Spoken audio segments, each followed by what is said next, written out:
It was one of those, when you first start studying the Bible, they challenge you to read the New Testament, and I didn't grow up religious. So when I wasn't in Luke yet when they preached it. I was over in Matthew, and I was working my way to Luke. But when I heard about the story of the father with his two sons and the compassion he had, I was blown away. It made me skip Mark and go into Luke. I know for many of us, God's grace is a challenging concept. For many of us, God's grace is something we find great comfort in, and we're able to resonate with it. But for many of us also, it's something that challenges our convictions. Like, why is God so gracious? Why is God so good? Especially when face to face with your own shortcomings, and face to face with the shortcomings of your loved ones. This morning, a preacher once told me in preparation for preaching, he says, you need to do three things. Tell me what you're going to tell me, and then tell me what you just told me. So everything of what we're talking about today is about God's love and His grace for you. It's going to be about that, the middle is about that, the ending is about that. It's about God's love and His grace for you. Are you appreciative of God's grace this morning? Do you understand God's grace this morning? Jesus was sent to die for all of our sins, no matter how egregious they were. And every sin, if you make Jesus Lord, has been forgiven. Too often when I'm on the college campus and I'm studying the Bible with different friends, one of the things that comes up almost second nature is that saying, I don't deserve to be a Christian. I don't deserve to pray to God. I don't deserve to have my sins forgiven. Praise God for the gospel that none of us deserve it, and yet we still have it. You see, this story is in light of sinners coming to Christ. Some of the Pharisees are having issues with these sinners, these tax collectors, all the wrong kind of people coming to the gospel and coming to Jesus. They have a huge issue with that. They're like, these are the very people that is the reason why we're separated from the love of God. Is this sort of people. And yet they're coming to Christ and they're coming to faith. And then what Jesus says here is, in this particular parable, He explains to us who the Father is. He is the main character in this story.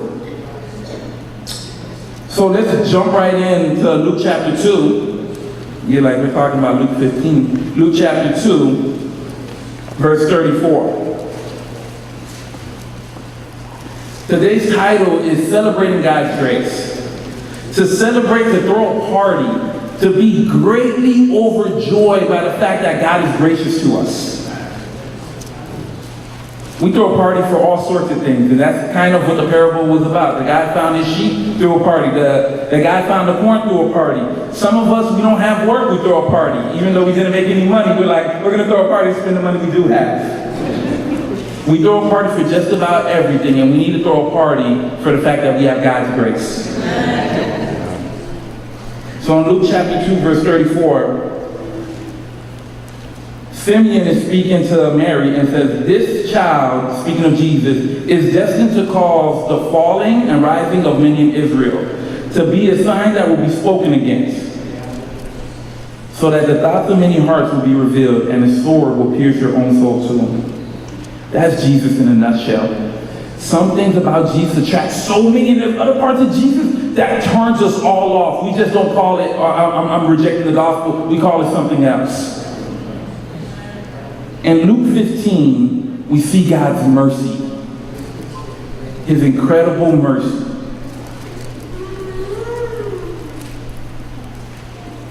Let's pick up in Luke 15, we'll read together, church.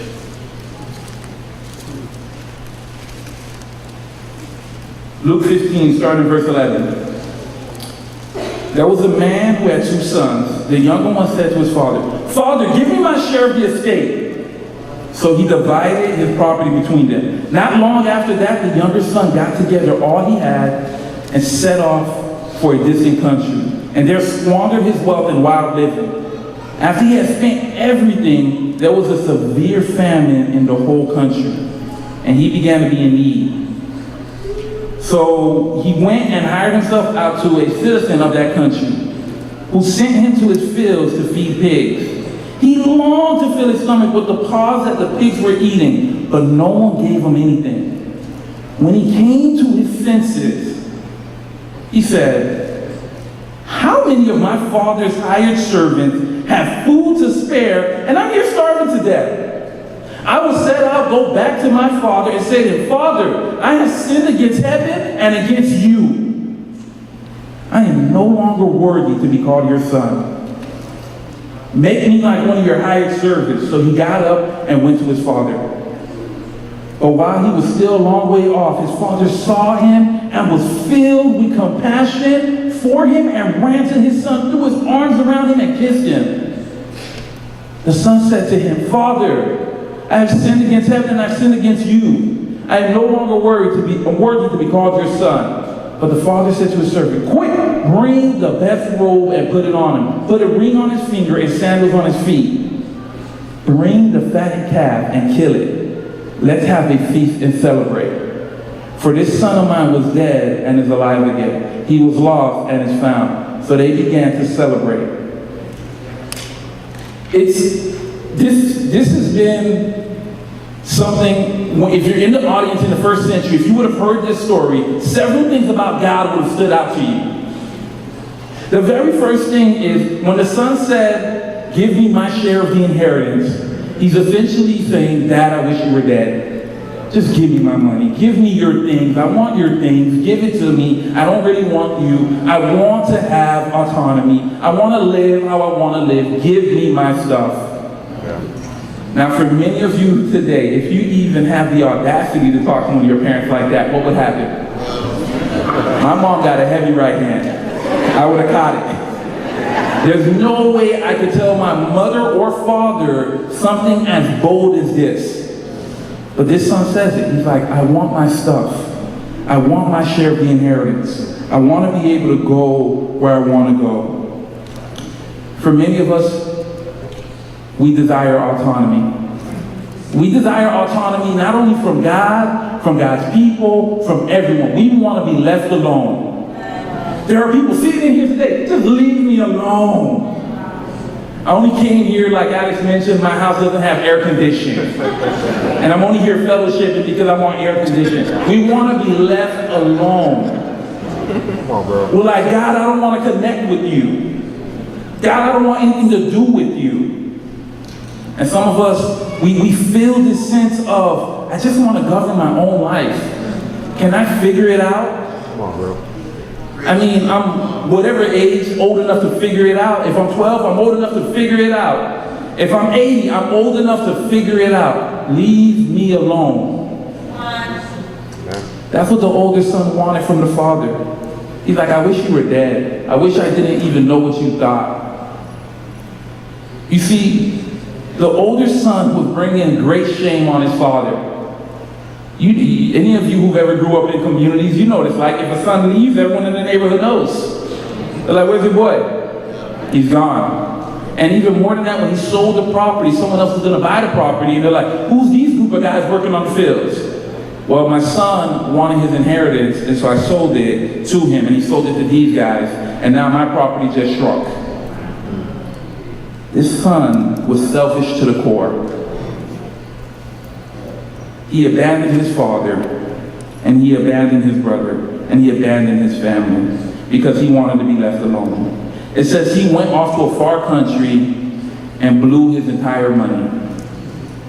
You know, there are different areas in this country that you would travel to blow all your money. Miami's one of them. Yeah. You come here, you leave broke, man. It's really expensive to live here. Some of us have said that, spiritually speaking, I'm going to blow everything that was invested in me. I'm going to walk away, throw it all away. I'm going to give it all up because that's not me. I'm not being true to me and who I am and what means to me. And, you know, I read like 1,001 self-help books about me, and I don't care what God thinks about me because he's not me, I'm me. And if you know me, then you know it's all about me because me. And we live this life of just not wanting to know what God thinks. Come on, bro. Because we desire autonomy. And if I'm being sincere too, I desire autonomy too. Sometimes I want God, fall back. No one tell me what to do. Let me figure it out. And so what does the father do in this situation? He allows his son to go figure it out. Isn't that challenging? You just want to take people's rights away from them in that moment. You're like, you're about to blow all your money. You're about to go where? I'm going to have to go look for you? No, you're staying right here, and how dare you even talk to me like that? I will harm you worse than you'll be harmed out there. How dare you even speak to me like that? That's not the father's response. The father sold and gave his inheritance to his son. He's like, you can take it.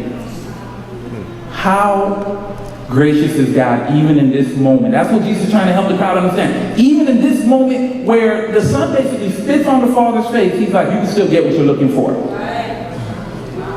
And so the son goes away. And in a severe famine hits the land. The son finds himself with a job that pays so low that pigs eat even better than he does. And he's sitting there looking at the food of the pigs, and he's just like, that looks incredible. I would much rather eat what pigs eat. And in the first century, pigs were not eating steak. They weren't eating cuisine vegan meals. They were eating garbage. The things that people who made money didn't want to eat. And this son right here was like, I desire that. I want that, man. That'll be even better than what I'm currently eating. And no one cared about him. No one had compassion. For those of us who've been out there, who've known God's grace and have been out there, we see that more and more. The moment this guy's money ran out, where was the circle of friends he blew the money with? They were missing in action. Where was the women he probably connected with when he had this money? MIA. They were gone, missing in action. Where was his father? Same spot, waiting. And then the son came to his senses. I think there are a number of us today who are in that moment. You're like close to rock bottom, you probably hit rock bottom, and you're probably contemplating like, is it time for me to do what's right? I want to encourage you, it's always time to do what's right. You see, the son got himself into a lot of trouble. He added on a lot of baggage that sometimes, if we're not careful, when we add our own baggage, we start to blame God. Like, it gotta be God's fault. The reason I'm an alcoholic is like when I rebelled at 12 and I started drinking all day, and now I'm like addicted to alcohol, God allowed that to happen. We have that audacity to blame God in that way. Or like, God, since I had that abortion, my life has never been the same. I haven't been able to look at me. Why didn't you protect me from that? God is like, you wanted your share of the inheritance. You wanted to go your way. Would you have preferred me to stop you and feel controlled? There's a huge problem with drugs and opiums. And people choose these things over God. And God is like, as much as it hurts him, as much as it hurts you guys as parents, as much as it hurts us as family members and as friends, sometimes the hardest thing is to let people do what they need to do. When you get to your senses, though, you can't blame God for the added baggage.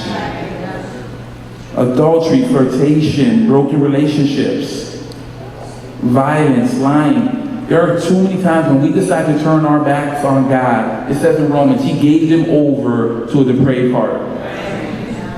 How many of us have said, I would never commit fill-in-the-blank sin? And then when things got tough and we decided to walk away from God, fill-in-the-blank sin became, well, at least it isn't as bad as whatever. And that became well, you know what? And it gets from bad to worse. This son was desiring to eat what pigs eat. That's about as bad as it gets. And so he comes to his senses. He comes to his right mind. He's like, my father, I know I spit in his face. I know I told him basically I wish he was dead. I'm going to go back to him and I hope he would hire me. Give me a job. I don't want to be even a son. If he were a slave, he would even get better treatment. But he's like, I don't even deserve to be a slave because a slave gets to live in his house. He's like, just give me a job. so I can take care of my bare essentials. Just give me a job. So he had this whole speech prepared. I sin against heaven and I sin against you. He's hoping that his father would be moved by compassion. And he starts to march home. For a lot of us, we're on that march walking home right now.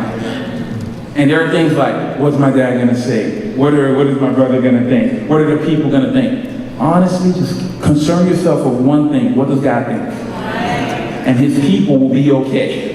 What does God think? As you're marching and you're thinking to yourself, I'm going to look so bad. I remember I told him, I don't need this. And this ain't the only church. You heard that, right? Like, you feel so much negativity. You feel so much and you're thinking like, I'm going to eat crows. People are going to like line me up and just start rebuking me. Like the whole church is going to get in the line. You heard me, you heard me, you heard me. And you're like, I can't feel it. No one will do that. Come home. We're going to receive you with open arms. So the son is walking home. He's walking home. He's walking home. And as soon as the father sees him, the father takes off like he's Usain Bolt. He sees his son coming through the city. They must have said, hey, I think that's your son. What? Grabs his robe, just take off, sees his son, hugs him, and kisses him. For an older man to run, as much as it is for an older man in this city to run, for an older man to run like he's seeing a fire because he loves his son was shameful. The father bore shame in that community for running like a madman for his son. He ran, he hugged him, and he kissed him. That imagery should normally belong in the first century to a mother. Like his mother probably would have done that, but the father would have been like, let me give you the lecture time. Let me tell you how you messed up your life, how la la la la la. But the father was like, I'm running to embrace my son.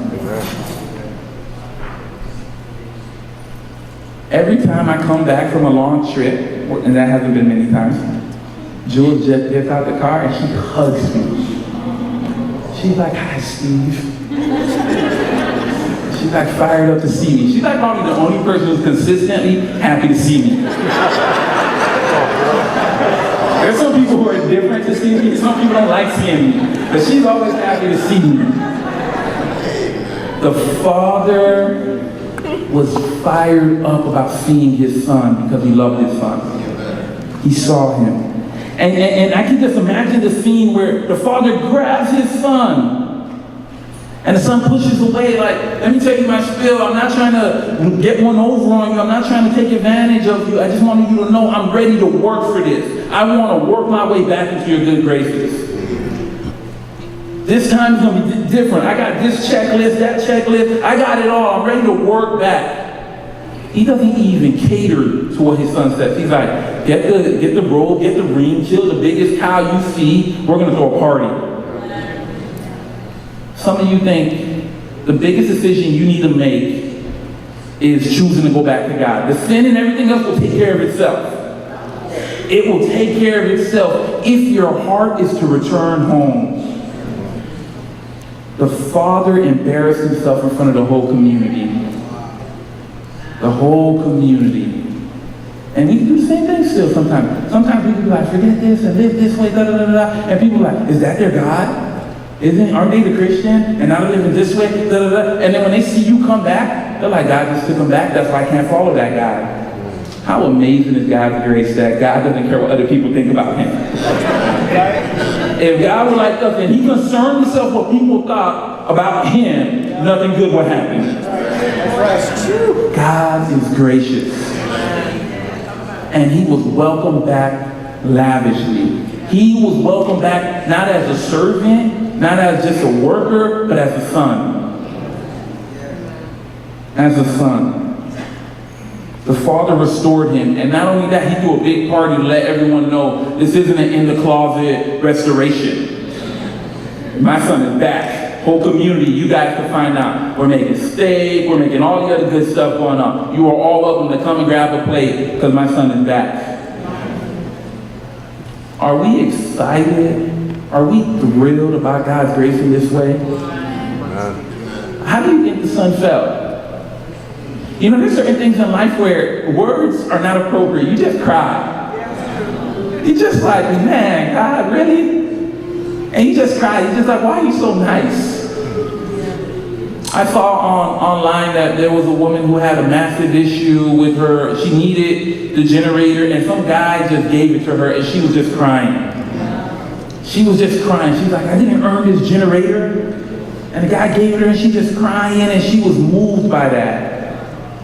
When we get in contact with God's mercy, even though we deserve judgment, no one is denying that this son should have got discipline, man. He should have got a beating.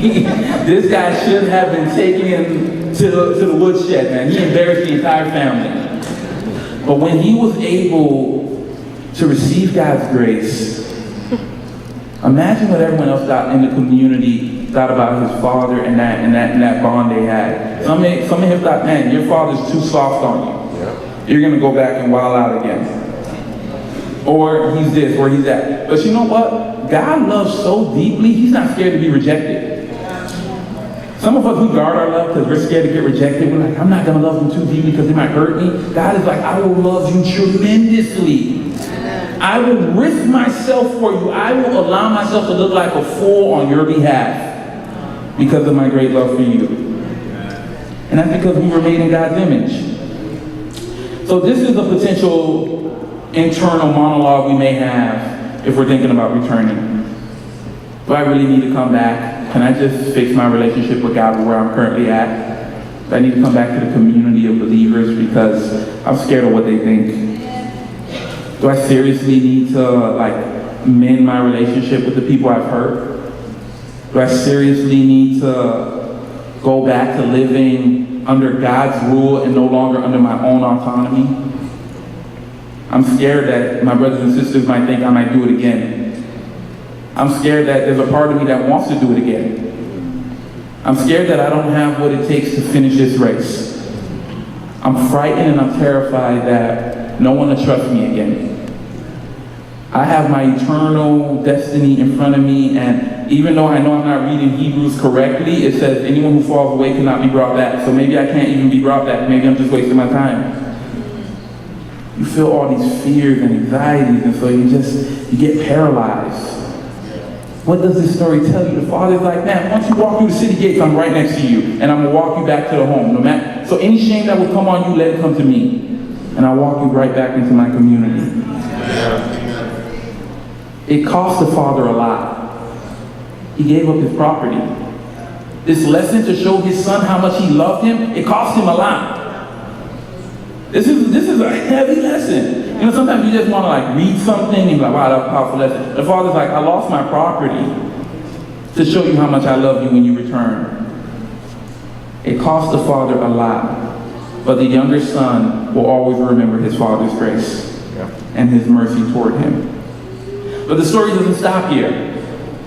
There's another son out there. There's another son who wasn't looking for his brother. And let's keep reading 25. Meanwhile, the older son was in the field. When he came near the house, he heard music and dancing. So he called one of the servants and asked him what was going on. Your brother has come, he replied, and your father has killed the fattened calf because he has him back safe and sound. The older brother became angry and refused to go in. So his father went out and pleaded with him. But he answered his father, look, all these years I've been slaving for you and never disobeyed your orders. Yet you never gave me even a young goat. So how could I celebrate? So I can celebrate with my friends. But when this son of yours, who had squandered your property where prostitutes come home, you killed a fattened calf for him. My son, the father said, you are always with me. Everything I have is yours. But we had to celebrate and be glad because this brother of yours was dead and is alive again. He was lost and is found.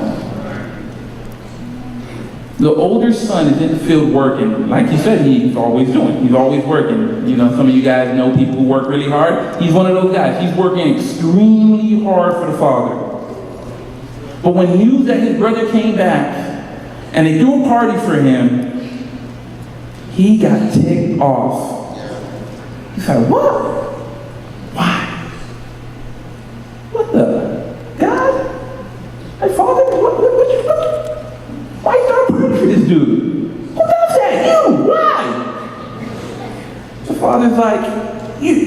my son, our brother, your son, my brother, was gone. And he steps back and he's like, man, God, Father, I've been here all day. I've done this, I've done that. I've never disobeyed you. You didn't even give me a goat. I want a goat. Now, I don't know what it is about the goat in this particular story, but he wanted a goat and he didn't even get one from his father. And he's upset, and the father goes out and reasons with him. Truth be told, most of us in this room probably are more the older son than we are the younger son. We're more of the older son. We resonate more with the older son than we do with the younger son.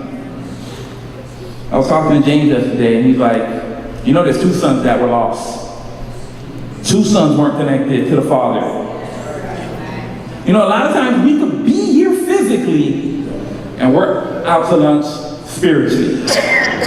You look good, you smell good, you show up to Bible talk, you show up to midweek, you do the Christian thingies, you post on Instagram that you had a quiet time this morning.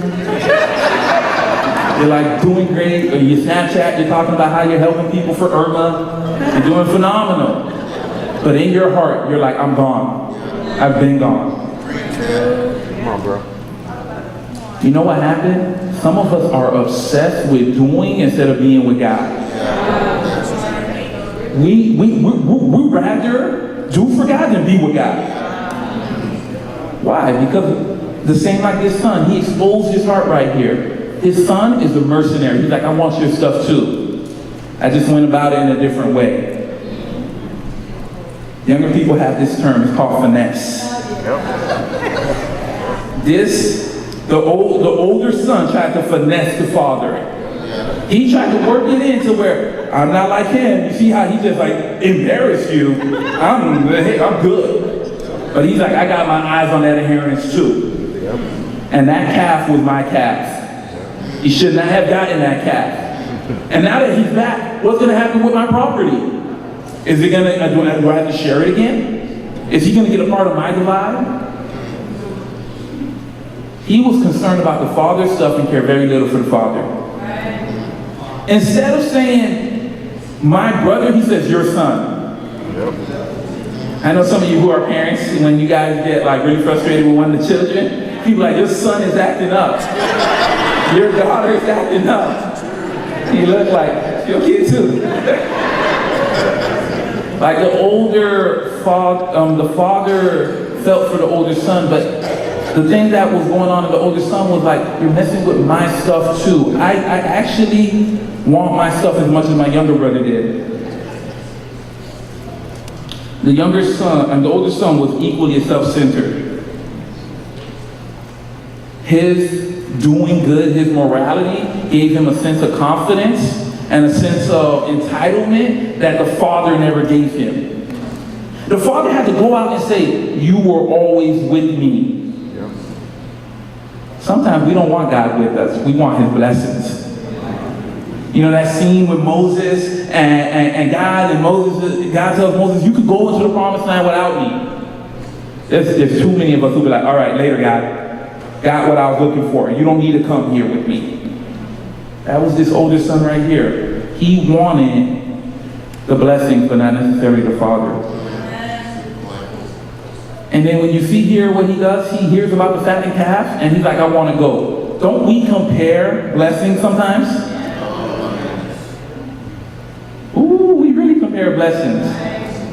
We compare, we're like, yo, that brother was praying like 3 hours, and he's like, God, this year, I just want this to be the year. I just surrender myself, and I just want to glorify you. A promotion comes, and he's doing great, and whatever. And he's like, wow, that's what he prayed? And you get on your knees and pray the same exact thing. God, this year is all about glorifying you. Da, da, da, da, da. And then you get fired, and things go worse. And you're like, ah!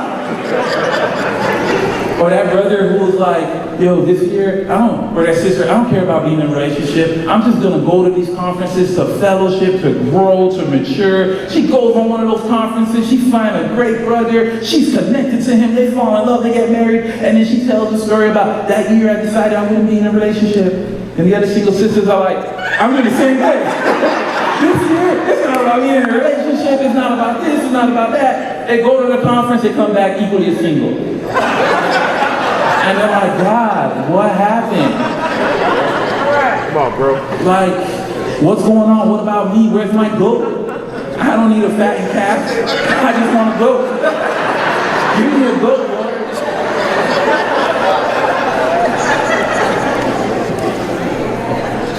We compare blessings. We start to look at other people and see what God is doing to other people's lives, and it makes us upset. It hurts us tremendously. Instead of being grateful that God is working in your friend's life or your brother or sister's life, instead you're upset with the Father. Do you see what he said to the Father? He says right here in verse 29, look! Man, some of you are not even my father. If I said look, I might get hit. If I like, look! My brother's like, damn, I ain't changed that much, bro. He has the audacity to tell God, look. That's the condescending look. That's what you tell someone who's beneath you, who's less than you. Look. You don't understand what's going on. He doesn't say father. He doesn't say dad. He's like, look. Like the relationship just was fractured right there because his brother came home and got a cow. Relationship fractured. I think for many of us, we see God's graciousness and it penetrates our heart. You're like, haven't I been persevering? Like, why did that brother or sister leave the fellowship, stop trying to honor God, and they came back happy? They were welcomed back happy, everyone was happy to see them, and now they got everything they wanted and they hustled God. That's what we think in our head. You're like, you hustle God. God, I'm in the business of hustling too, it's my turn. I'm going to do the same exact thing. Or you resent the brother and sister for being able to receive God's grace. But what the Father promised, he did not fail to deliver. What God has promised us, he has never failed to deliver. What has he promised? God has promised that your sins will be forgiven if you made him Lord. He promised you the gift of the Holy Spirit. He promised you a family and a community of believers. He promised you an inheritance and a spot on the day of the resurrection. He promised you that you would consistently receive mercy for your sins. God is like, I never lied about one thing I promised you. The problem is we're concerned about how he's blessing someone else. And sometimes we need to step back and look at our own blessings too. You got a lot of things going on that other people wish they had going on. It's life. The grass is always greener. And this younger son couldn't see it. The father appeals to him. He's like, when he says my son, the actual Greek is my child, my baby, my kid. You are always with me. You are always right here. I never lost sight of you. Just because I threw a party for this son who was dead, who was lost to me, I never lost sight of you. For those of us who have strived to honor God, strive to please and bring his name glory, and the picture book story hasn't been working out, God is like, you were always with me, and that did not fail my notice. And everything I have is yours. If we confuse that with material blessing or any earthly blessing, then this passage will always challenge us. What he's talking about is what he promised, what I just mentioned earlier. He's like, all of that is yours. We work together. We are partnered up together in this endeavor. But the son lectures his father in front of the guests, in front of everyone. And sometimes we just get so bitter. We pray with so much anger and angst, and it's just like filled with like grumbling, or we minimize our prayers. It went from, God, you're so awesome, to, Lord, thank you for this pizza. Pray that it nourish our body. Amen. You show up to the fellowship, you're like, here goes the word of God again. You just write one piece of thing on a note like, Jesus. And then you close it. You're like, hey, I'm looking for someone who can serve. Yeah, I'll serve, whatever. God don't care about me, he cares about you guys. God only cares about you guys. What about me? He's having the same me moment like the youngest son. He's throwing a pity party. He's like, what about my goat? Next time you go a pity party for yourself, say you gotta go with the Lord, man. You're okay. He wanted God's stuff. The younger son wanted God's stuff. Some of us this morning, we can't have a real relationship with God because we don't want Him, we want His stuff. We want His stuff. Man, God, I want to follow you so you can give me the stuff. Like, where's the stuff? Give it to me. I want all the stuff. You get like addictive behavior kind of, like, give me stuff. Like, yo, you're on social media, you see someone happy in a relationship. What church you go to? I'm coming. I want the stuff. Or you see success in someone's life, like, I want the stuff. And God is like, seek me because you want me. Because I want you. That's what it's supposed to be. So what does this parable tell us about the Father? God's kingdom is filled with the wrong people like the younger son. Many of us in here have made decisions and poor decisions, but you know what? God is so gracious. If you sought repentance, He has blessed you. God's grace tests all of our hearts. It is just like challenging when you see how gracious God is to others and as gracious He is to you. Sometimes you wonder, like, is it this good? It really is. It really is. It's good news. It's good news that we serve a gracious and faithful God. The Father initiated with both children. As soon as the younger son made his decision to come back in town, the father went to go see him. As soon as he was in the party looking around and he saw his older son was in there, he went to go find him. God is seeking you long before you seek Him. Long before you even think to yourself, I want to come home. God is like, I'm sending my love and my people your way to connect and to be with you.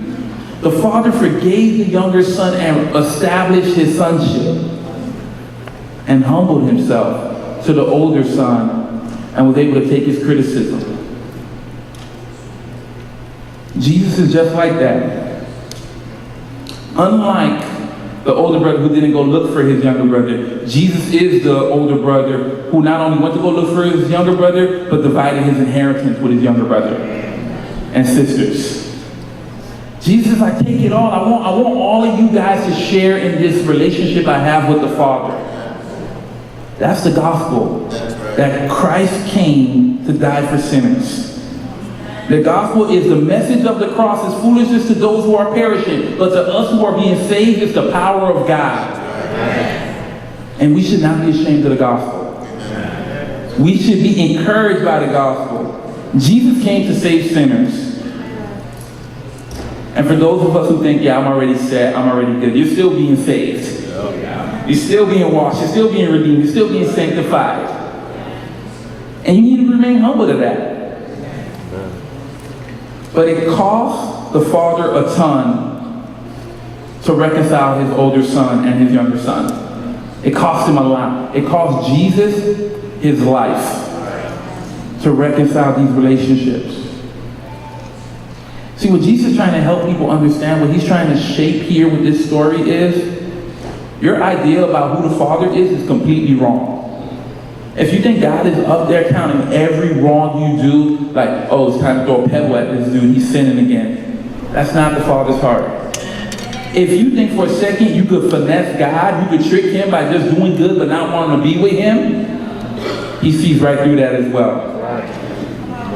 And God's desire, His heart's intent is to connect with you relationally. He wants to have a relationship with you. In no other religion, unless there's some new ones, because there's new ones popping up, but in no other traditional religion does God look at people like children. If you were in any other branch religion, it's more like servant master kind of relationship. But God is like, you're also my children. You are my children. You are loved deeply. Today, some of us are in here studying the Bible and you're wondering, like, do I do it? Do I make that decision? Do I follow Christ? He's like, I love you.